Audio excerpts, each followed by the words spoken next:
Good afternoon or morning if you're in Richmond. Welcome and thank you for coming. I am Mike Asher-Brander, the proud and humble leader of the Hounds of Business community, getting things done without pitch slapping and spamming and bothering people on social media. We are rolling with Mike King Biz Radio on ESPN RVA 106.1 FM. If you are live in the comments, if you're a Hound, friend of the Hounds, welcome. You're in for a special treat. And folks in the car running around Richmond right now, thank you for tuning in. This has to be one of the most has it absolutely is one of the most inspiring stories and people I have met, if not the most. All right. So that's a big statement. Y'all ain't heard me say that. I don't say stuff I don't mean. So let's roll the intro and let's get Shelley up here and get ready to be inspired, everybody. It's unbelievable. Yep. And I'm running solo. So Papaw's pushing buttons. I appreciate the grace. In a bit of a pickle.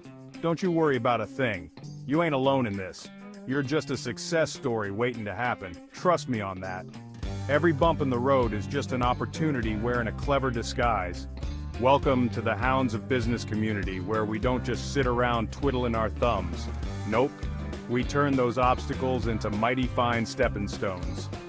This here's a place where high-level entrepreneurs and sharp professionals gather to grow their businesses and mindsets, kind of like how a good old gumbo needs the right ingredients to be something special. Ideas thrive here, and collaborations, well, they're as natural as sweet tea on a hot day. Success, it's a journey, and we're fixing to walk that road right beside you. Now, don't forget to follow us on LinkedIn for all the latest tips and insights. We're talking about the kind of wisdom that'll keep you ahead of the game. And while you're at it, head on over to our YouTube channel. We've got ourselves a treasure trove of videos, from expert interviews to webinars, everything you need to stay sharp in this fast-moving world of business. The Hounds of Business community? Well, we ain't just a network, we're a movement. So why not come on and be part of something bigger? Join us today and let's turn your business journey into a real Southern success story. Together, we'll achieve greatness, just like crawfish and singing on a Friday night. Crawfish and singing on a Friday night. I'll never get over that, guys. Hey, everybody, thank you for tuning in to Hounds of Business Presents Mike King Biz Radio, ESPN 106.1 FM. And I am here with a great friend of mine, Shelley Cowan. How are you today? Thank you so much for attending. Hi, I'm Mike. Hi, everybody. Thank you so much for bringing me onto the show. All's good here in Northern Ireland. No, Northern Ireland. See, you spilled the Northern beans. I Ireland. was going to see if the folks could actually identify it on the live stream comments. So Northern Ireland. And let the folks know. See, I met Shelley because all the things I teach in the Hounds of Business community and I teach in social media marketing calls Shelley, of all people, to stalk me on LinkedIn, guys. So I said it. There you go. There you go. So it worked. Look at it. It worked. Oh, she thinks. See, she says it's the other way around. Okay, we'll have to argue that later.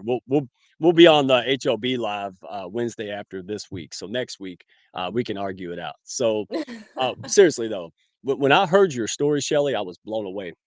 It's unbelievable. So if you can give folks the synopsis, just kind of take us back to really what changed in your life and why you do what you do today. Because I want folks to hear this and know this. So just take us back to what happened with your life that led you where you're at today.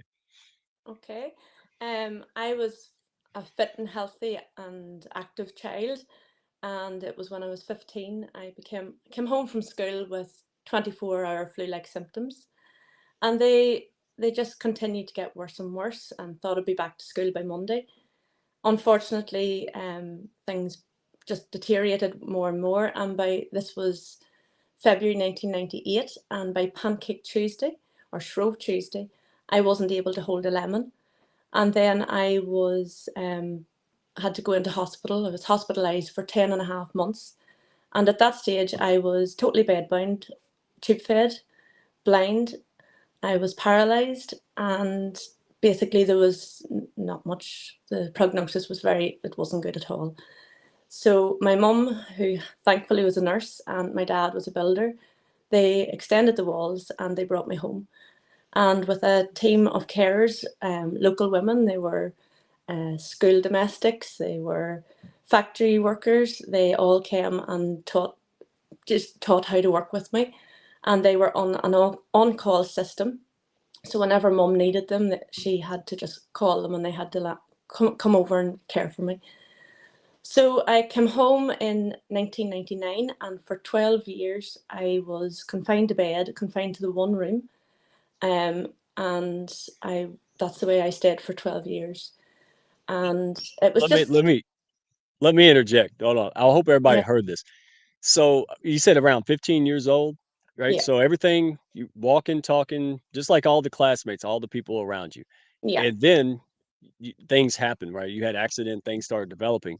yeah, And for 12 years, you were just bedridden or confined to the bed, right?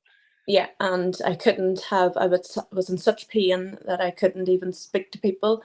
The noise of music, I couldn't listen to music for years. The smell, everything was hypersensitive. So the smells, sounds, everything around me, I just couldn't cope with it. And that's the way my life was for 12 years. Yeah. Wow, and I'm not trying to emphasize the pain, but I want folks to understand this, right? So, I get a paper cut and I'm out of the game for a day or 2, right? Your Yeah. whole life at such a young age was so just knocked off track to say the least, and you just kept fighting through 12 years, right? Yeah. So keep going. I just wanna make sure, but I wanna make sure people understand, Well, what was happening.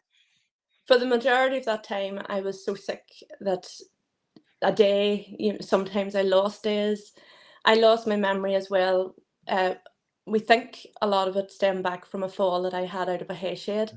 A few months prior to that, I fell and I knocked my forehead. And as my dad always says, you can't have a fall and nothing happen in your brain. So that is where we think it stemmed from. But yes, it was a long time and it was lonely. I had my mum and carers coming in and out, and I also had my pets for company. A lot of people now think when they were told to be inside for COVID and they couldn't cope. Um, it was a long, long 12 years. And especially when you lost your memory, people from school were trying to stay in touch, but I didn't know who these people were. They were strangers to me, really. And I actually forgot what my childhood was like. So mum used to tell me all the things I did as a child, and I just said to her one day, "It sounds like I had a lovely childhood," and I didn't realize that comment would have really hurt mummy, but that's it was just the way life was, yeah. Okay, so first of all, I can read the minds of folks out there because I'm thinking, how in the world, right? So let me fast forward. Let me spoiler alert for everybody listening right now. You see the lady public speaking, advocating for disability, right? Folks with disabilities, advocating to help businesses be more compliant, and accessible. All these things. You're running around. You're Halloween, right? Go check out her LinkedIn, Shelley Cowan, right? I said it right. How young? Cowan on LinkedIn, Shelley with two E's. Yeah. And, she's jumping around and running around. What are you playing? Football, right? Soccer is what Football I'm with saying. help now. I still Right. can't stand. I can walk and stand, but with help, I can't get out of a chair at the minute, without help. So when you say football, it's my arm is around somebody and they are basically pulling me across the pitch. So it's a scene in itself. It's funny. Yeah, but 12 years of pain and not being able to put socks on and go out Yeah, and do things, and you're doing it now. not being able to get washed. So um when I had water on my skin, it was like somebody was like slapping sunburn. So everything was, as I say, hypersensitive. So it was tough. But I suppose at the time you just think I have to get through it, and I always had this thing, why me? But there also was that thing in me. There was something inside me saying there was more to my life, and this illness was not going to be the end of it.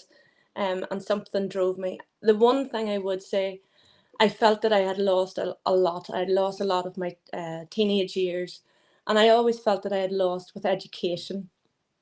So um, unfortunately, here, the Oma bomb happened in August 98, the same year as I was bedbound.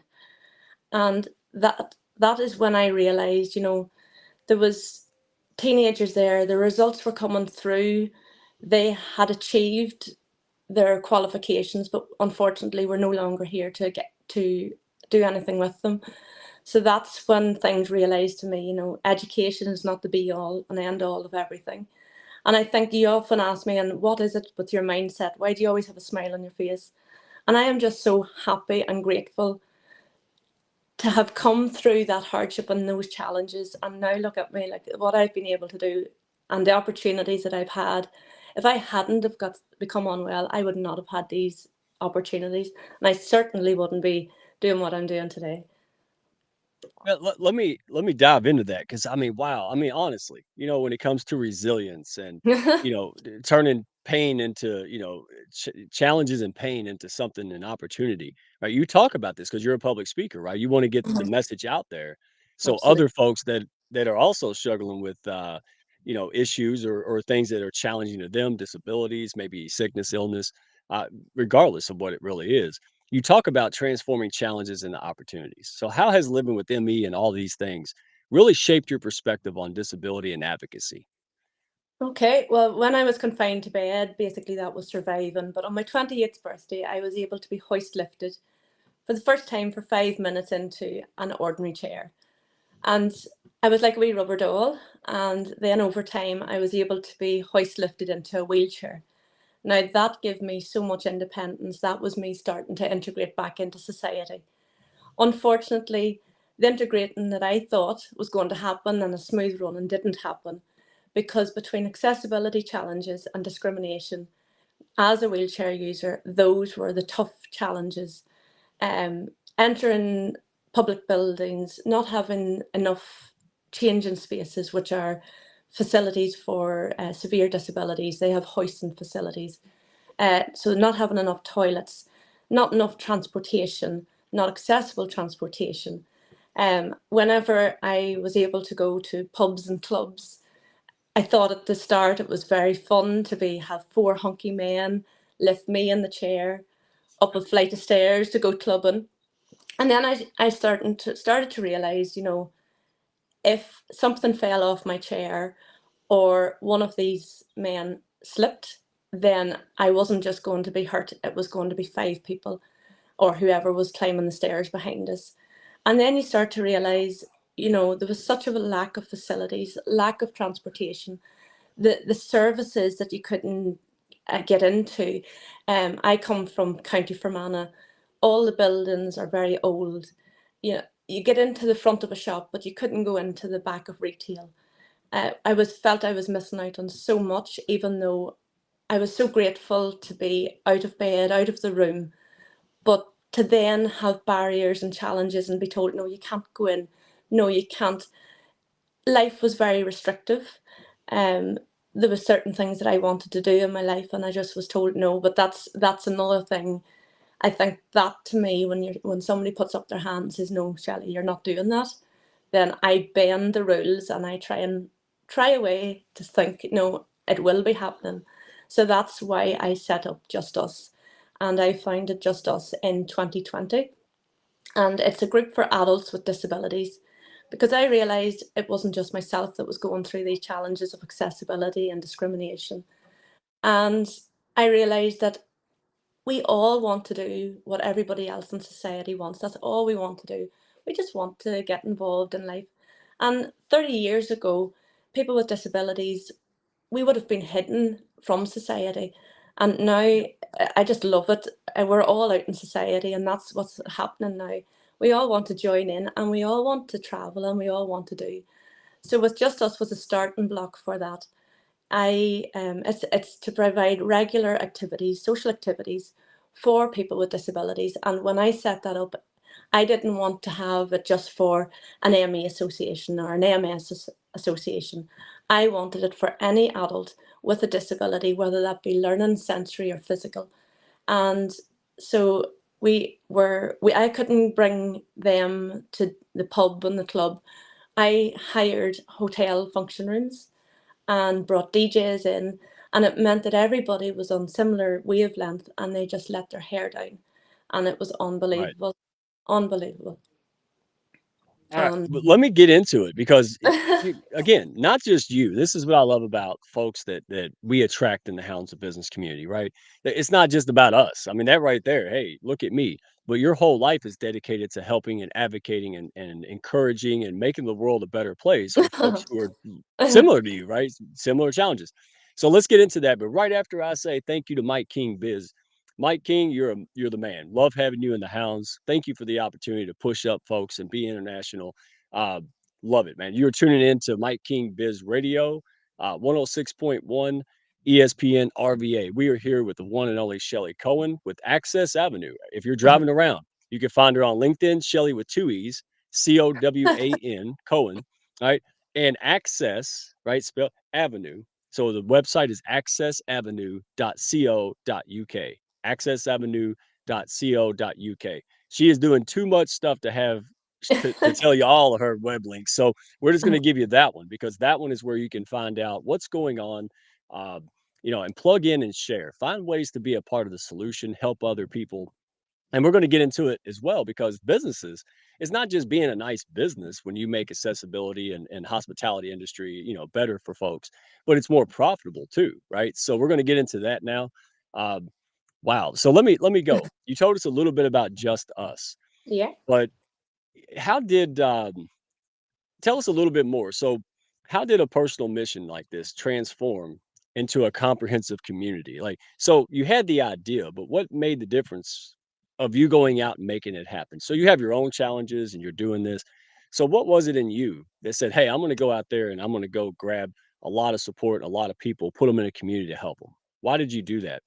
I think I just realized how much I had lost, and then I started to speak to parents of adults with disabilities, and they were starting to see their brothers and their sisters going out to college and partying, and they felt left out. So I realized when it wasn't just myself, I thought, this is not fair. We need to do something.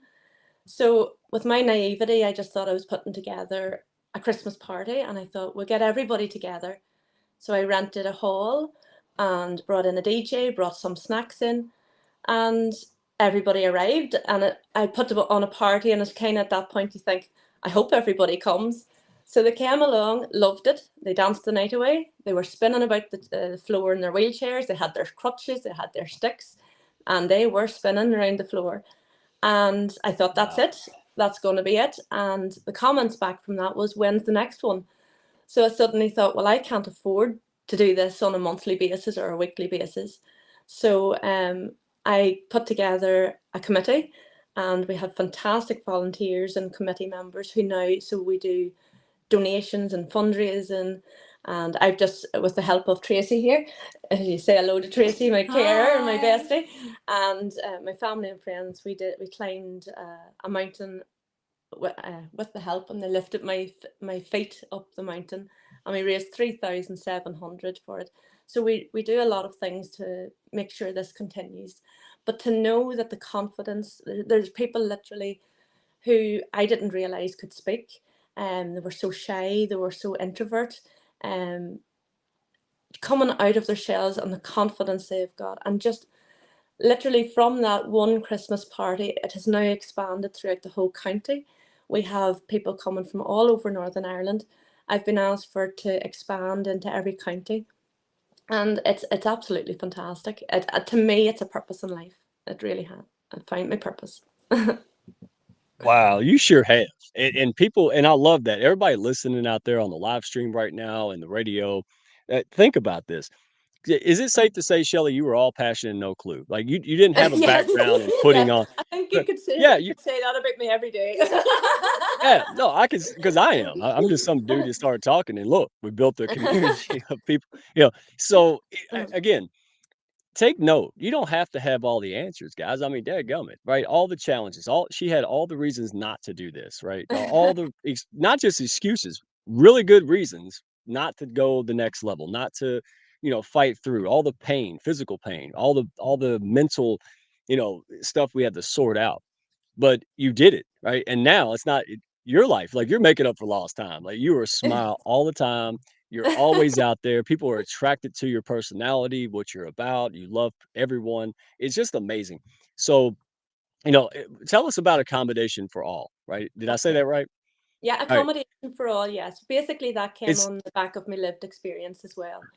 So whenever I became a wheelchair user, my carers thought it would be nice for me to go on a respite and just to stay away in a hotel to experience what everybody else was experiencing.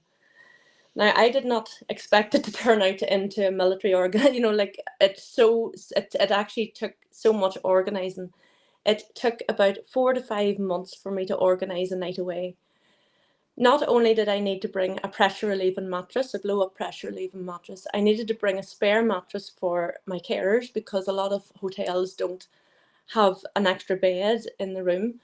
Um, I had to purchase a portable hoist, which was £1,200. I don't know how much that is in dollars. It's probably about three. Yeah, I don't know. I told you I was gonna It's a give you lot. stuff. It's a I'll lot. convert it. So even just to go away, I had to have training sessions to explain to the girls how to unfold the hoist and put this hoist together and pin it and where it was allowed and charge it. Because otherwise you had to hire hoist and facilities or and devices really from companies who were charging hundreds and hundreds of pounds. But Wow. that on top of that was delivery. But I wasn't able to hire or rent one by the night. It had to be on a weekly basis. So if I was only staying for one night, I had to pay hundreds of pounds plus the delivery charge, and then try and hopefully ask the hotel, can they keep it in, can they like put it somewhere that somebody wasn't going to trip over until the company would come back and collect it again. So to go So on an overnight, yeah, going ahead. no, real quick, it sounds like when you go to a hotel or a lot of places across the world, not just Ireland. I mean, I can testify to the US, right? That pets have better time than the people with disabilities, right? Like it's really a challenge. Like you can't even use the half the stuff in the room, right? No, Unless you go by. Wow. So you're trying to absolutely. help that. Yeah, well, with my findings, I did research on it as well. So, my findings found there was only 17 fully accessible hotels in the whole of the UK and Ireland. So you're right, Wow. there are more pet-friendly hotels than there are fully accessible hotels. I've had people say that they are unable to even access the room. They've had to sleep on a pool lounge chair just to be able to stay away. And for me to go, I had to have a hoist with my dog lead attached to it so that it was easier for my carers to pull along. So, it's even down to awareness within the hospitality. Um, the staff just were not sure of how to deal with somebody with a disability, and even down to opening doors or helping. So, as I say, a respite just didn't turn into be a breakaway. So, accommodation for all came about when just from that, the lived experience, again, a bit like Just Us, I wanted to improve entertainment and social life that way. But then I decided something needed help with the travel and hospitality. So Right. after my master's and my research, I discovered that I wasn't the only one, and far from it. There are 80 million people in the world who are wheelchair users. And Wow. yeah, and we all want to travel. Well, maybe not all of us, but the majority do. And I was speaking to people from America who said they can't go on a plane or travel internationally because they're afraid of their wheelchair being damaged in flight. Now, Hmm. the quote that always gets me is, if I travel to a different country and my wheelchair is broken, the wheelchair is my legs. So I'm in a strange country with broken legs. I can't go anywhere and I can't speak the language to get help to fix that chair. And it's scary in 2024 that things are just the way they are. Yeah, but you're doing something about it. This is a worldwide problem, not a Irish problem, not a, USA. It's worldwide, and it's just something we don't hear about. It's not in the mainstream news, and that's why we're happy to have you out here because you're doing all this work. And there's lots of folks listening and podcasts and people in the Hounds, outside the Hounds, who want to shine a spotlight on this, right? So real quick, because oh man, I told you time flies. We got 6 minutes. Well, we're Oh having fun. goodness. That's why. So let me ask you. So you're also for Purple Tuesday. You're Yeah, an ambassador, correct? yes. Tell us real briefly what that is. And I've got the link. And you guys can go to Hounds of Business. You can go find us on YouTube, Hounds of Business. We'll put all the links there so you can find it right on YouTube. But tell us about why what it is and why it's so important to you. Okay, so Purple Tuesday, I was asked to become an ambassador there this year. Purple Tuesday is to promote the accessibility and inclusion of customers with disabilities within different retail, within basically anywhere that they go. So it's just to make them feel more welcome and that they can get involved in anywhere they go, shops, pubs, hospitality, anything like that. So because it was close to my heart, I said yes. And another reason was the UK, the rest of the UK have Purple Tuesday, but Northern Ireland needed somebody to promote it here. So it's a global social movement, and just promoting accessibility throughout the world. It's fantastic. It's changing the perceptions of businesses and organisations. They're wanting to become more accessible and inclusive for everybody. They're realising how much they are losing in not being accessible and welcoming to everyone. When you take it that there is $13 trillion worth of purple pound, which is the disabled spending power in the world, and they take their carers with them everywhere they go. So it's not just, not they're just not they're missing out on so much money, and it would be brilliant if organisations would become more accessible. Thank you for that. Because wow, the cost, just the challenge of facing a disability or whatever people may be facing. Then you have all these other costs. $15,000 for a hoist and stuff. I mean, it adds up, right? You have people help you and all this stuff. So thank you for that because many businesses still see. I mean, there's a lot of businesses doing things, to help and accommodate with accessibility, but many businesses still see it as a cost, right? Setting up Absolutely. accessibility and having to modify. How do you reframe accessibility, as a strategic business advantage and an innovation opportunity? How can you reframe this? It's basically what you've just said. Everything that you've just said, they're missing out on millions, billions of pounds or dollars. Um, they're seeing what they might do wrong, and they're afraid of going the next step in case they put money into it or finance into it, and then they don't see anything. But when people can fully participate in their activities, in their hospitality, and in their hotel, then more people can come and enjoy it. And what I want is that people can fully participate in all of these, you know, in the world really. And as I have it under the 5 E's: explore, equal, what's the next one? Explore, equal, effective, enjoyable experiences. That is what I want as a complete outcome, where everyone can enjoy and fully participate in everything that everybody else in society takes for granted. You know what? Come on now. How can people not be inspired and want to do more? So here's the question. Joe, good to see you, my friend. Thank you for attending. I tell you what, tell folks how they can get business owners, regular people, friends and family, because this impacts us all. It impacts us on a worldwide scale, businesses, loved ones. So what are some things they can do? Do they go to your website to get involved? What are some things people can do to help move this along in their lives and businesses and make it a more accessible and even profitable world for everyone? Okay, as you say, everybody, every one of us, no matter who it is going, disability is going to affect, whether it be ourselves, our friends, our colleagues, our neighbours. So basically, if we lay down the foundations of accessibility and inclusion today, it will all be important to us in years to come. Life will be so much easier to navigate, and we can all participate in whatever we want to do. The things that people can do is ask their guests or their customers what is it is they need, what is their wants, and people can maybe work around that. If you commit to one small thing of becoming more accessible, we're not asking big improvements, but if you commit to one small thing every year and change it, over time things will become better. I think a lot of the time a bit of disability awareness training is also needed, but it's all about supporting advocates like myself, supporting campaigns like Accommodation for All. Uh, bring us on to stages that to hear to for to push our voices so that everybody in society can be listened to. And accessibility helps everyone in society. It helps mothers with prams or pushchairs. It helps the elderly. You know, accessibility is key to unlocking the purple pound, and It that's sure what I is.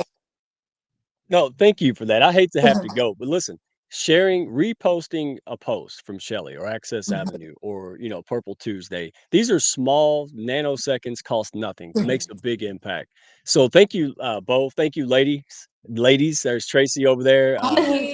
She is, she's fantastic. Thank you. Thank you. Just like Without my carers, I just wouldn't be here. So thank you so much to everybody that's helped me through this all. you truly are one of the most happiest, joyful, caring, and inspiring people I've ever met. Yeah, it's okay to blush, but hey, we'll be back. Everybody go to Hounds of Business on YouTube. You'll see Shelley and I and some other surprise guests having a great time on Wednesday, November 27th, 7 p.m. Eastern, New York City time, guys. Don't miss this. Thank you so much, Shelley. We got to continue part 2 next week. Everyone tuning in, go be a part of the solution. Go to accessavenue.co.uk. Mike King, you're the man. All the folks on the live stream, folks driving around in Richmond, thank you for your support week after week. And don't do this alone. All right. Join a pack that can help elevate you. You have something special to do in this world, but most people won't because we don't have the resources and support to get it done. Hey, plug into this community and ecosystem of winners like you're seeing here with Shelley. And let's get this going, guys. We have an impact to make. No time to waste. We'll see you on the next one. Thank y'all for stopping by. Be sure to follow, share, and like, and send me a message if you had fun today. Y'all come back now.